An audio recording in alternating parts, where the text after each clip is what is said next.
I'm confident that there is a God, and if He did speak to me today, He would say to me, Stephen, why did you do it? Why did you go out and break the laws of physics? This is God speaking to Stephen Hawking. You know, just a few years ago, the great Stephen Hawking died. They would discuss topics like space, time, and gravity until late into the night. It seemed that Stephen had finally found where he belonged. But then something terrible happened. Stephen fell ill. He was determined to prove that he didn't need anyone's pity. He developed a computer that could generate speech and used it to give lectures and interviews. Stephen's life was full of challenges, but he never let them define him. Instead, he used them to make him stronger and smarter. He was a true inspiration to those around him and showed us that no matter what obstacles we face in life, we can overcome them if we set our minds to it. Your work will continue to inspire generations of scientists, and your legacy will live on forever. We will miss you. His voice may have been synthesized, but the ideas behind it were 100% Stephen Hawking. Through his work, Stephen became famous all over the world. People wanted to meet him and shake his hand. Some people even traveled across the globe just to get a glimpse of him. Despite all the fame and recognition, Stephen remained humble and kind. He never forgot where he came from and the struggles he had faced in his life. He used his platform to raise awareness about ALS and other diseases that affect people with motor neuron disorders. Stephen received many honors during his lifetime, including the CBE, the Companion of Honor, and the Order of Merit. In 2009, he was awarded the Presidential Medal of Freedom, the highest civilian award in the United States. In 2012, Stephen was given his own star on the Hollywood Walk of Fame. He achieved the rank of captain in the university's Air Training Corps, a position that required perfect health. Stephen had to work very hard to maintain his career and reputation. He hired a nurse to help him with basic tasks like eating and drinking. But this meant that he had less time for his research. Stephen was unhappy about this, but he knew that it was necessary. He managed to make groundbreaking discoveries in black hole physics and proposed the theory of Hawking radiation. He also wrote a book called A Brief History of Time. It became an international bestseller and was translated into 35 languages. The book explored the origins of the universe and its ultimate fate. In it, Stephen explained complex concepts like space, time, and gravity in simple terms. He wanted everyone to have the opportunity to learn about the universe, regardless of their background or education level. At first, he thought it was just a bad case of flu. But soon, he started experiencing muscle weakness and twitching. He visited a doctor who performed some tests and sent the results to London for analysis. The news came back that Stephen had motor neuron disease, also known as ALS. The doctors told him that he wouldn't live longer than 2 years. Stephen was devastated. He tried to stay positive, though, thinking that maybe the diagnosis was wrong. He decided to keep living life the way he always had, doing what he loved most, spending time with friends and playing table tennis. But slowly, his condition started getting worse. He needed help walking, and eventually, he couldn't walk at all. Then he lost the ability to speak, and his arms and hands became paralyzed. Doctors had warned him that this might happen, but he hadn't expected it to come so quickly. Stephen was only 21 years old. How could this be happening to him?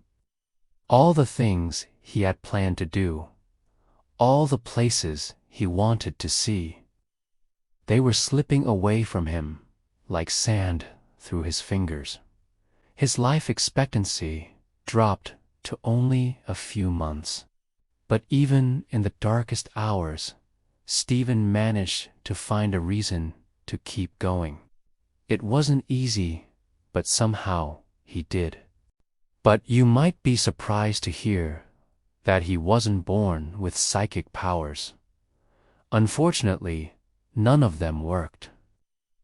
But in the meantime, Stephen got married and had 2 children. For a while, he tried to hide the severity of his condition from them.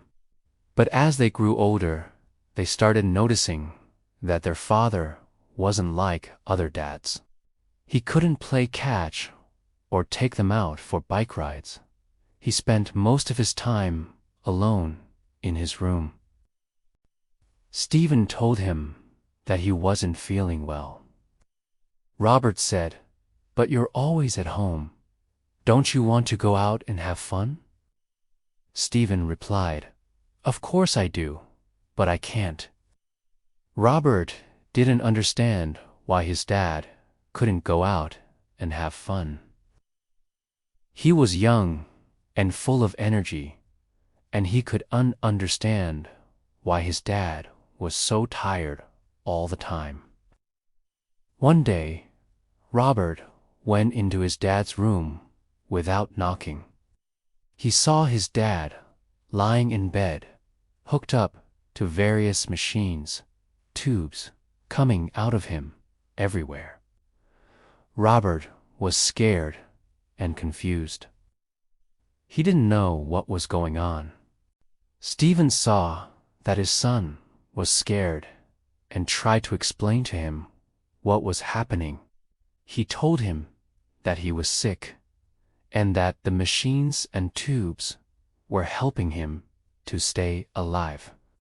Robert still didn't understand, but he knew that his dad needed his help.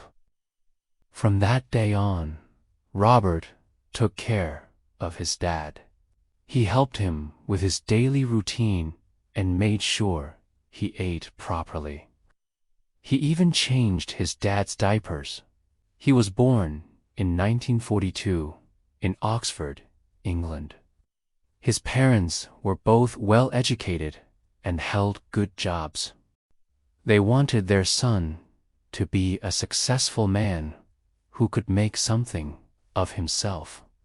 But little Stephen didn't always seem to understand what they wanted from him. He was curious and intelligent, but not always the brightest kid in class. When he was 9 years old, his family moved to another town, which meant changing schools. At first, Stephen didn't get along with his new classmates and teachers, and he became quite introverted. His grades suffered, especially in math. Stephen really liked science and would spend hours reading science books. It seemed to him that the big questions of the universe, like how it began or what happens when we die, were actually within reach. He knew that someday he would devote his entire life to finding answers to these profound questions. Stephen Hawking was born in 1942 in England. He was an ordinary baby, like any other. However, as he grew older, his behavior was far from typical. As a boy, he asked many questions about the world around him, such as where did people go when they died? What happened to babies before they were born? And what caused the sun to shine? He seemed determined to find out everything about the universe. When Stephen was 10, his family moved to another city, and this meant that he had to change schools. At his new school, the other kids didn't like Stephen because he was different. They called him a nerd and often made fun of him. So Stephen spent most of his time alone studying. One day, Stephen's mom noticed that he hadn't spoken to anyone at lunch, and she asked him why. He told her that he didn't have any friends. She told him that if he didn't try to make friends, he would never have any. This stuck with Stephen, and he started making an effort to socialize. Soon enough, he was voted most likely to become prime minister by his classmates. Stephen excelled at school. He was especially interested in science and math. When he graduated high school, he went to Oxford University. He wanted to study medicine, but the university didn't offer it. So instead, he chose physics. It turned out to be a lucky break, because it led him to become one of the most respected physicists of our time. At Oxford, Stephen met some great people who shared his passion for knowledge. Over the next few years, Stephen underwent a number of experimental treatments in an effort to slow down the progression of the disease. In spite of everything, Stephen continued working. Although Stephen was unable to speak, he didn't let this stop him from sharing his ideas with the world. Tragically, Stephen passed away on March 14, 2018. At the age of 76, he had battled health problems throughout his adult life, but never gave up hope.